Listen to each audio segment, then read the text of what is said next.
from Michigan State University, and they are both filmmakers, though very different kinds of films. And it is Bob Albers, who is in the College of Communication Arts and Sciences and involved with the Media Sandbox. So right there on the second floor, they are the ones who have the really nice offices. Those are the offices that the rest of us covet. And then we're also joined by Jeff Wray, and you are not with that department. You are with the English department, if I'm correct. English Film Studies. English Film Studies. But both of you are involved in the East Lansing Film Festival this year, is that right? Is that where your films are being showcased? Mm-hmm. Let me start with you, Jeff. What is your film, and tell us a little bit about it. The name of the film is The Evolution of Bert, and it is a narrative fiction film, 77 minutes long, and it is about a young black man, Bert Hightower, who is a first-generation college student, last semester in school, and he's trying to figure out what is next. It's a drama. It's got fantasy, got a little bit of experimentation in it. Oh. Shot it in black and white on film. Oh, you did? On 16 millimeter film. 16? What era?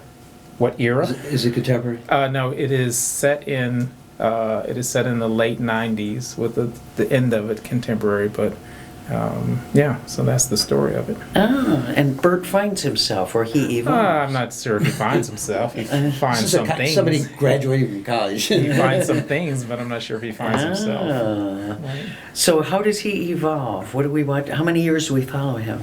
No, we just follow him for a short period. Okay. And it is he evolves by some people that he comes across in his life. He breaks up with his girlfriend. He has a kind of an old head perennial student who kind of befriends him, friends, and he's just trying to figure it out. And so part of it, I think, is a coming of age story. It's a coming of age? Very generally. Part of it is generational. Part of it is kind of specific to young black men. Those are the stories I tend to focus on, black men and the things that I write. But, it's got a little bit of social stuff in it. It's got a lot of fun in it. It's got a lot of music in it. Oh, great. So it's a mishmash of many things. Original music, or? Mostly original music, and then I use some music that I licensed as well. But I got to give a plug for the music, because there's a jazz score by a young man who graduated a couple years ago from Michigan State University, Chris Johnson. He did a wonderful jazz score. And then some of the music is by my daughter, Jasmine Hamilton Ray, who goes by Yellow Cake. Oh. And she is in a film collective, a hip-hop film collective called Black Pack, B-L-A-T Pack. Wow. Where does she live? She lives in Washington, D.C. Okay. Right. So, it was a collection of, everyone from my wife is the producer. My daughter did some music for it. Friends from 20 years ago in film school, they worked on it. So I just feel very, very fortunate. So this is a labor of love you've wanted to do for quite a while, it sounds Well, like. yeah, it's a film that went on for a couple of years between money and other films and all that kind of stuff. So how'd you find your actors? They were students, students of mine at the time, because I shot this back in Ohio. And, all non-professional actors. Gave them a lot of range. I think my lead actor might have said maybe 3 words of the actual script that I wrote. You didn't have a big enough whip in a chair?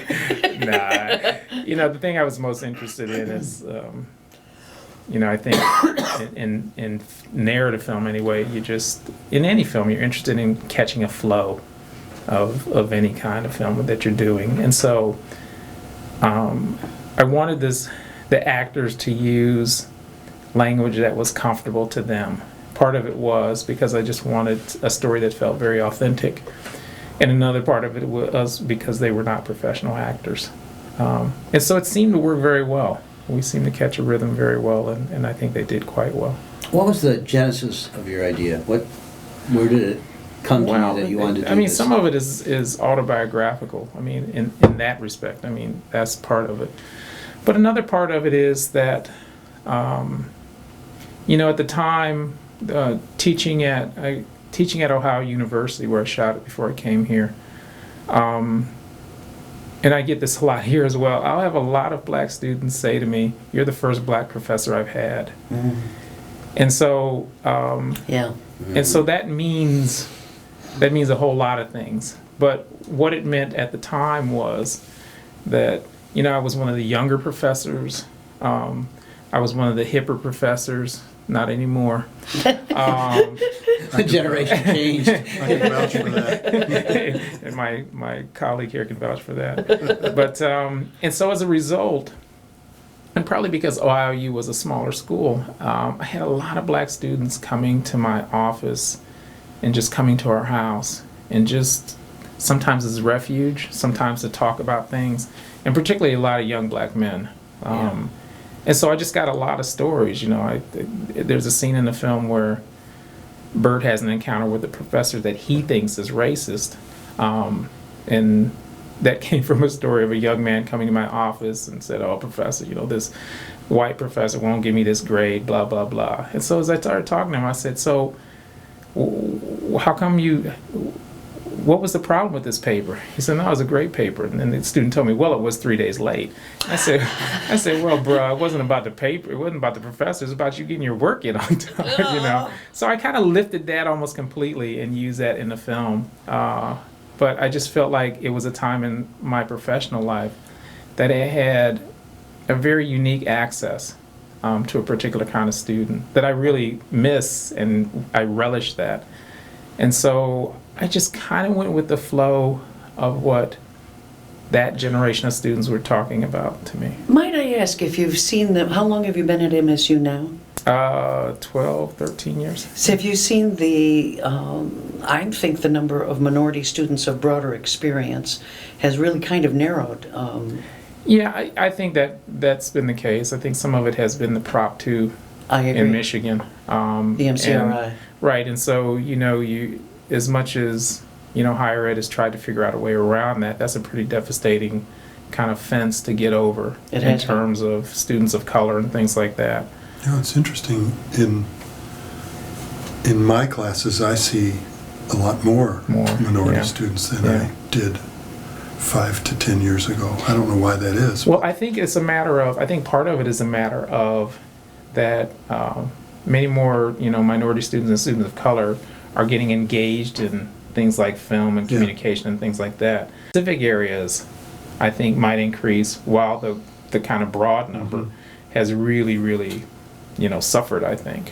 When I did the Victims in the Media program, I would often do presentations about violence, and I would share experiences of mine and, you know, the murder I saw when I was 5, that sort of thing, and it would often bring up a lot of stories. And unfortunately, a lot of the stories were coming from kids who were from Detroit, which, as we all know, has a certain violent history. And I remember having an African-American young male come to my office afterwards, and he wasn't a major in one of my classes, but he burst into tears talking about how he had grown up in a culture where he had to fight. He had to fight to prove himself all the time. And he didn't understand how campus worked, because he said his brother had been kicked out of school in Pennsylvania for fighting, and he was afraid he was going to do the same thing because he felt himself so challenged. So I can understand how many students would turn to you as someone who they could share that kind of experience with, who might be more helpful to them than I could have been. Yeah.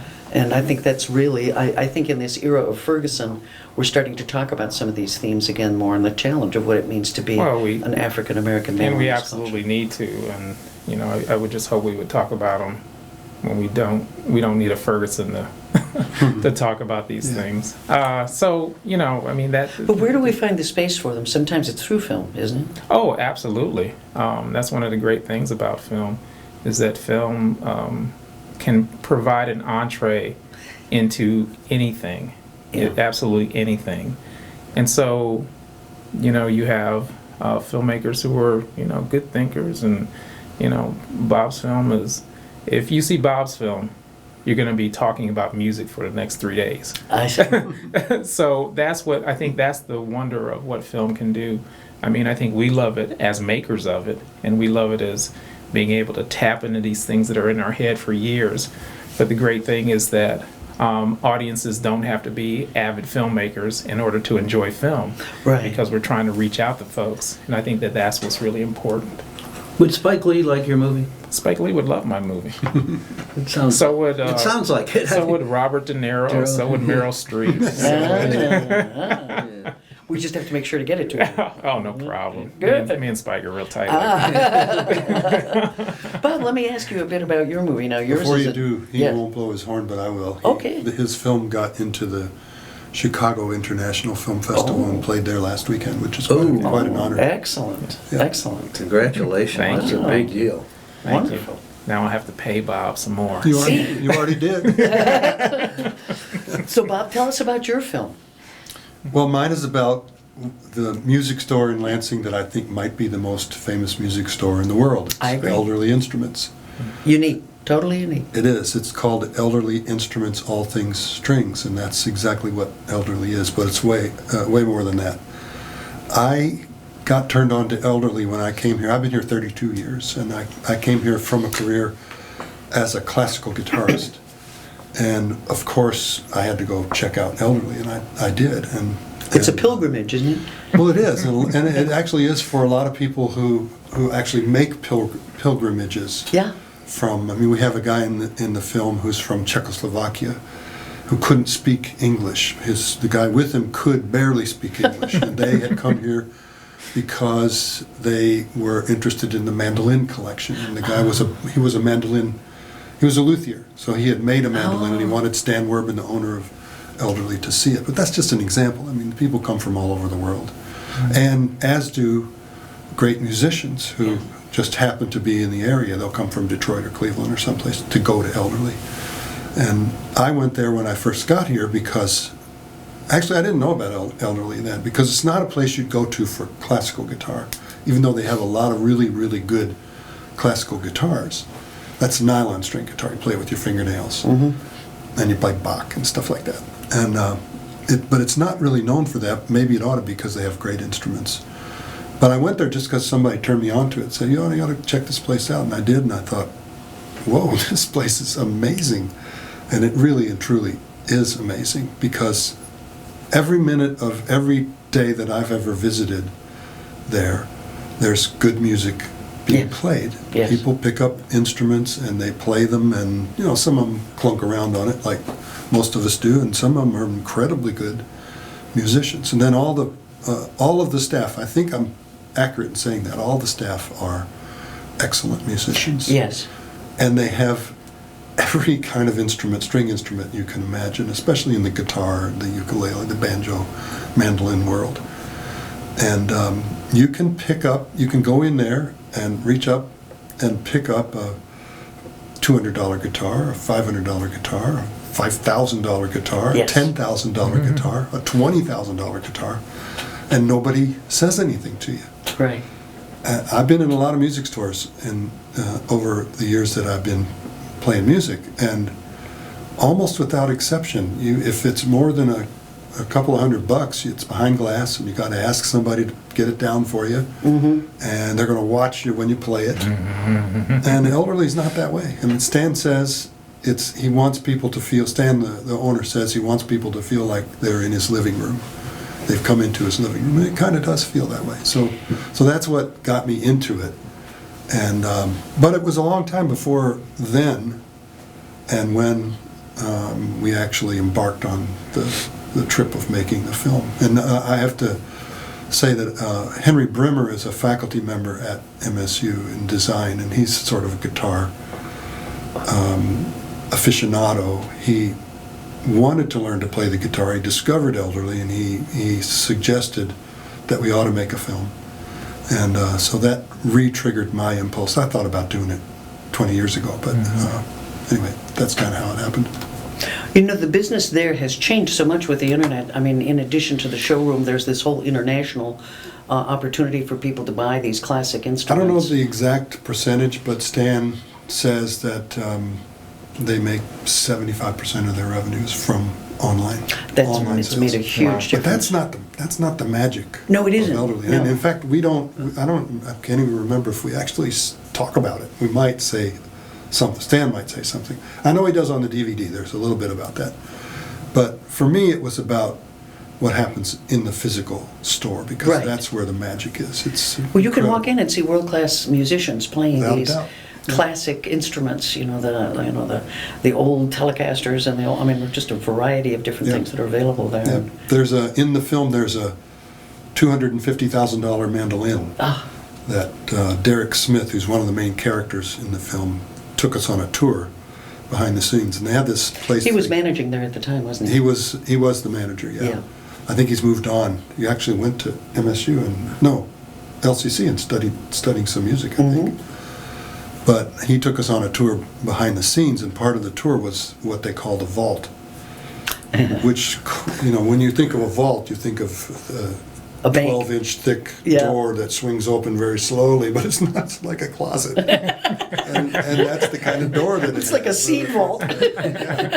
But it ought to be a vault, because what's in it is incredible stuff, starting from maybe $5,000 up to $250,000. And Derek played that mandolin. He plays it in the film, and it's just beautiful, magical. Wonderful. We were talking about Derek earlier doing the Hank show, and I believe there's a snippet from Yeah. him and my husband playing the lap steel there as part of that film. So yes, Your indeed. husband? Drew Howard. I didn't know you were married to Drew. 28 years. Yeah, for quite Easy some come, time. easy go. You know how it is. He's a great guy. Yeah, he was He part of is. that group. That was a Yeah. terrific group, Yeah, and that's- they appear kind of sprinkled throughout. Derek can actually sort of channel Hank Williams. I mean, Yeah. we don't know quite how he does it, but Yeah. Hank's spirit is definitely in Derek. He was a discovery. I mean, Jeff talked about flow Right. in his film, and you've got to have flow. So part of the way you do it in a documentary is that you can use a person. Use is the wrong word, but you can put a person into the film in multiple spots throughout it. Yeah. And Derek was one of the three people with whom that we did use that way.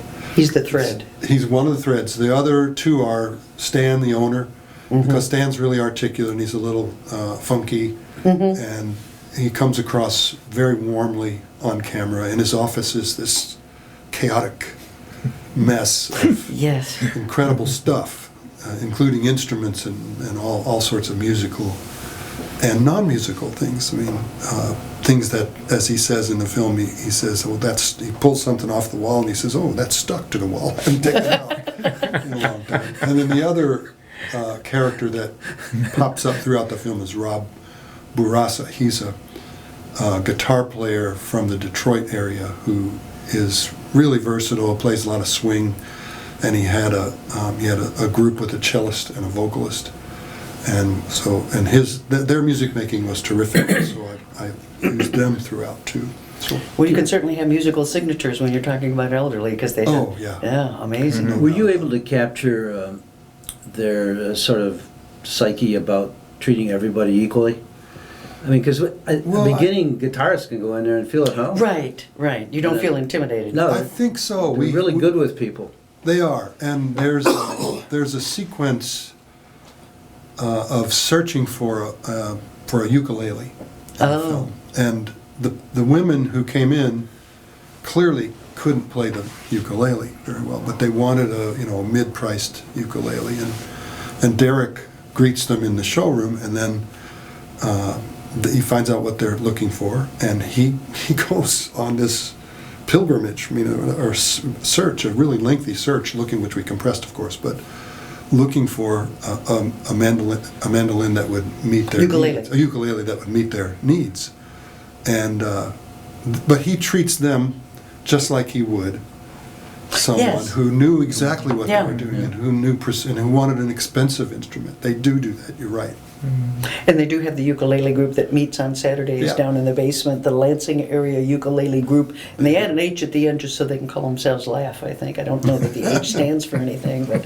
That sounds appropriate That for does. elderly stuff. Yeah. And I guess that's part of the charm of that store, is it is unpretentious. I mean, it really is... Seriously unpretentious. Completely unpretentious. Yeah. I mean, and that building was the headquarters of the local chapter of the what do you call those people? Odd Fellows. Odd Fellows, yeah. Oh, is that Which right? is still IOOF? Which was an organization that provided group insurance, basically, for people that needed insurance. Is that what it was? That's Yeah. what kept them going for many Well, years. there was a speakeasy in that building. And Was there really? There's a little, one of those little flip Oh, peepholes. really? I didn't know that. Oh, yeah. Oh, that's pretty nice. Now that part didn't make it into the film for some reason, but it's in the add-ons in the DVD. And Derek, I asked Derek Smith when we were talking about that building if he thought maybe that it was more, there were more Oddfellows in the building now than were back when it was. Yeah. This is LCC Radio, WLNZ 89.7 here in Lansing, Michigan. We're talking with Jeff Wray about his movie opening at that's been showing at the East Lansing Film Festival, and with Bob Albers. Give me the titles of your films and the times when they're playing so our audience knows when they can come see these. The title of my film is The Evolution of Bert. Yes. And it is playing November 6th at Studio C.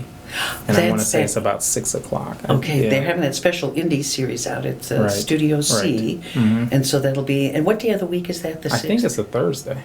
Okay, I think that's correct. And you can go to the East Lansing Film Festival.org website and find out. And Bob, the title of your film so they can search for it? Elderly Instruments, All Things Strings. All Things Strings. I think it's November 4th. Is that a Saturday? At 4 o'clock. Not if it's just a November Thursday. 1st. November 1st. November 1st. Or Aha. maybe November 2nd. I don't know. Saturday. Saturday. Saturday Right. in Wells Hall. Oh, in Wells Hall. In Wells Hall, yeah. Okay, okay. 4 o'clock. Do either or both of you think this is a really good environment, East Lansing, Lansing, to create a film? Does it work well here? I know you shot yours in Yeah, I mean, I do.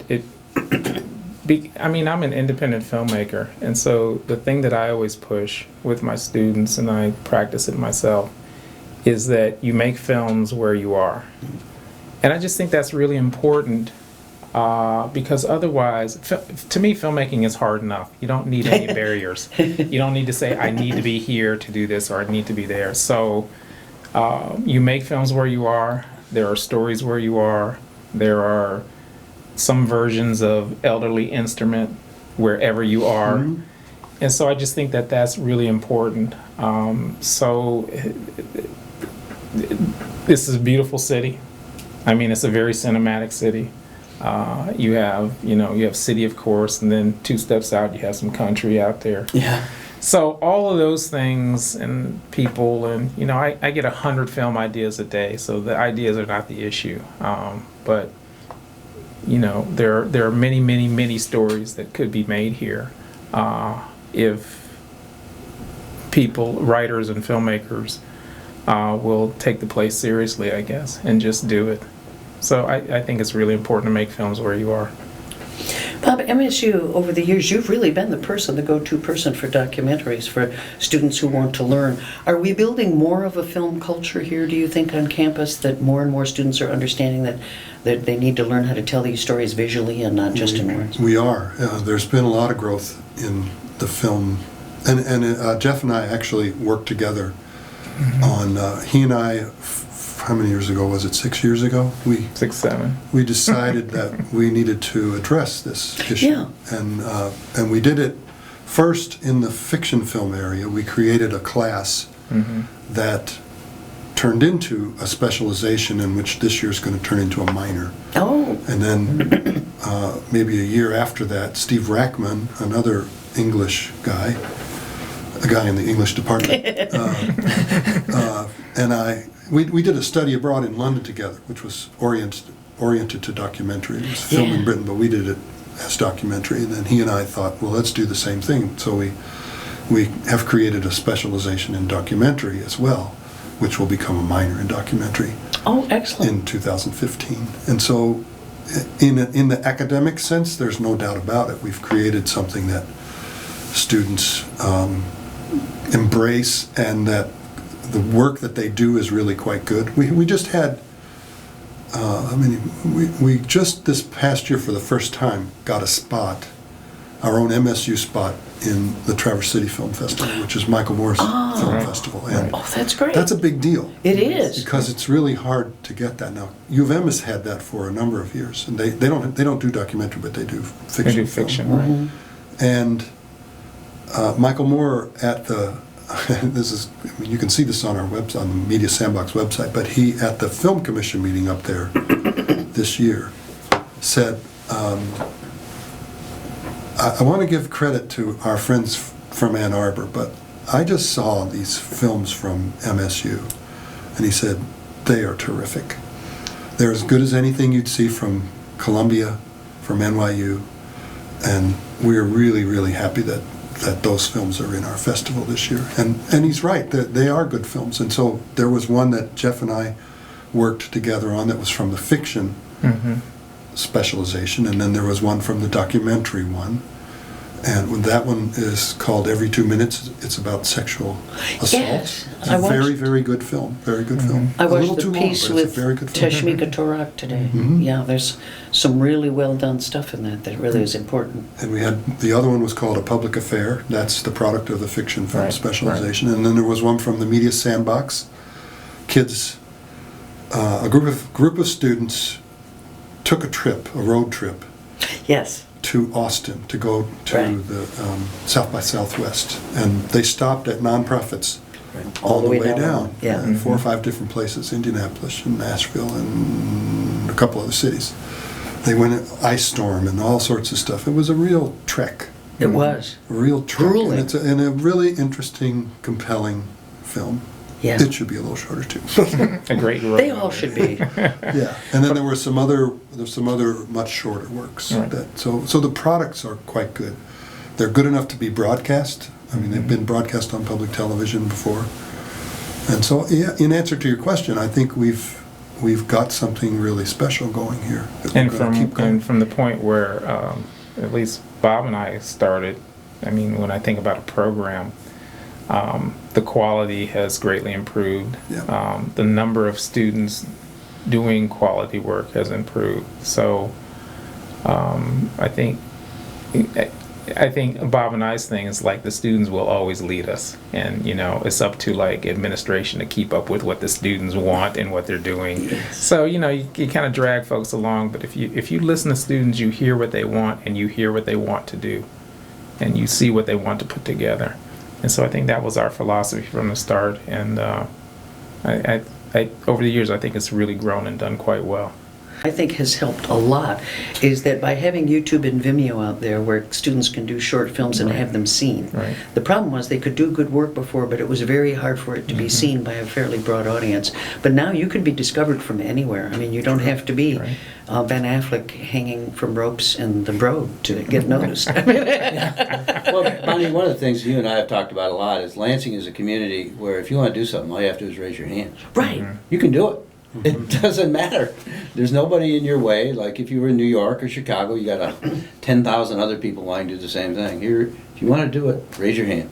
Yeah, I shot a film here, Soul Searchers, what was that, about 6 years ago. And so we were out in front of the Capitol, and we had a huge crane, that was, I don't know, maybe 6 stories high.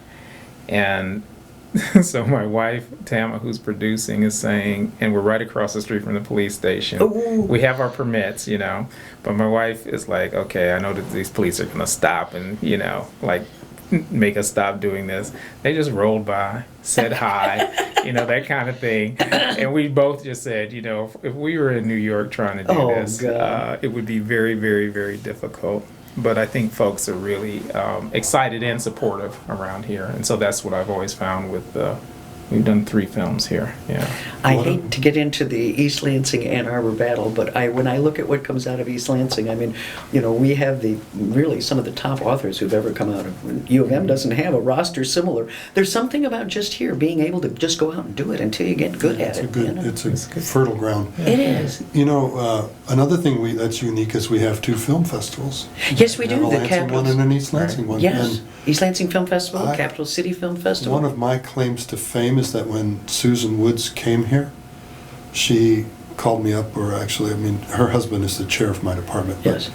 But I got to know her, and she wanted to start a film festival, and she asked me if I thought it would work, and I thought about the fact that the Odeon had closed, and so had, what was the State Theater on We're Grand going to River. run out of time here. I have 10 seconds. I said, no way, and I was dead wrong because it actually worked. It does go here. Yeah, And does. it's enjoying another resurgence, as we're talking about. Thank you very much to Bob Albers and Jeff Wray. We hope to have you back again soon. Want to talk about film in the community? This is Lansing Online News Radio with Bonnie and Bill, WLNZ 89.7 LCC Radio here in Lansing, Michigan. Tune in next Monday night at 7. Thank you very much.